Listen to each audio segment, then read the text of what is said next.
Today we're going to discuss Emile Durkheim's work entitled Suicide, a Study in Sociology. His work on suicide is one of the cornerstone texts in sociology.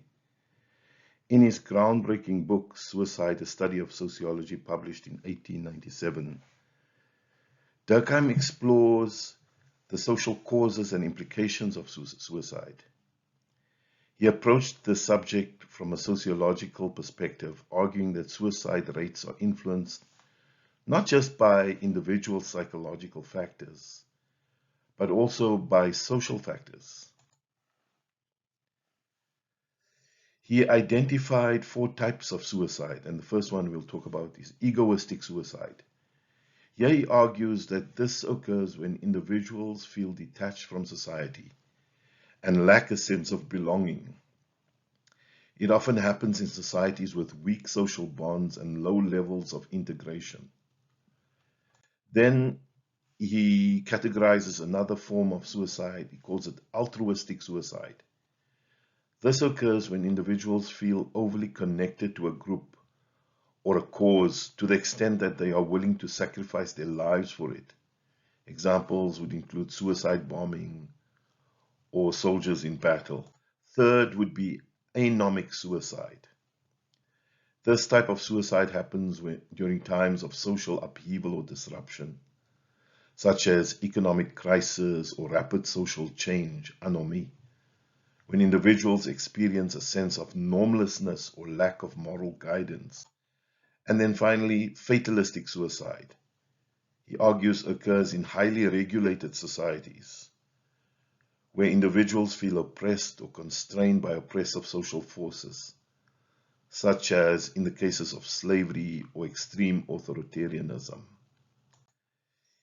Durkheim's work did not go unscathed. There are many critiques of his work on suicide, and one of them would be that he overemphasizes social factors.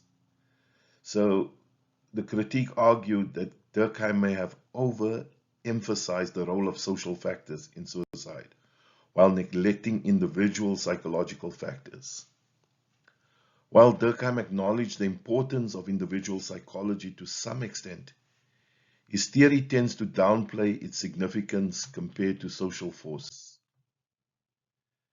Then third would be a simplistic typology that he uses. Durkheim's classification of suicide into his 4 types, egoistic, altruistic, anomic, and fatalistic, has been criticized for being too simplistic and not capturing the complexity of suicidal behavior. Critics argue that human motivations for suicide are multifaceted and cannot always be neatly categorized into these 4 types. Then there's also the argument that it has methodological problems and concerns. Some critics have raised methodological concerns about his work, particularly regarding his use of aggregate level data. He relied on official suicide statistics, which may not always accurately reflect the true rates of suicide due to underreporting perhaps or misclassification. Additionally, his use of cross-cultural comparisons has been criticized for oversimplifying complex cultural differences. Durkheim's theory of suicide is relatively ahistorical, they say, and tends to overlook the cultural and historical contexts in which suicide behavior occurs. Critics argue that factors such as cultural norms, religious beliefs, and historical events can significantly influence suicide rates and patterns, which Durkheim's theory does not adequately address. And then there's this limited consideration of individual agency in his work. The argument is that his theory of suicide tends to treat individuals as passive products of social forces, neglecting the role of individual agency and free will in suicidal behavior. Critics argue that this overlooks the ways in which individuals actively navigate and interpret their social environments.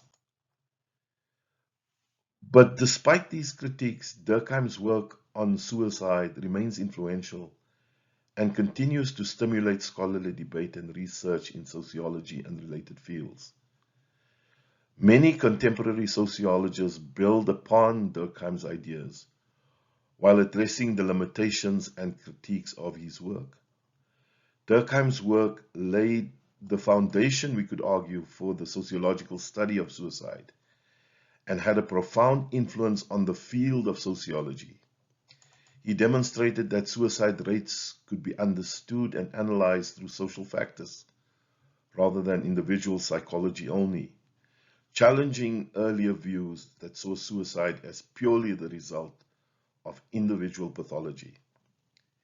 His emphasis on the role of social integration, regulation, and moral order in determining suicide rates remains relevant in contemporary sociological research. Please like and subscribe and share if you can. Thank you.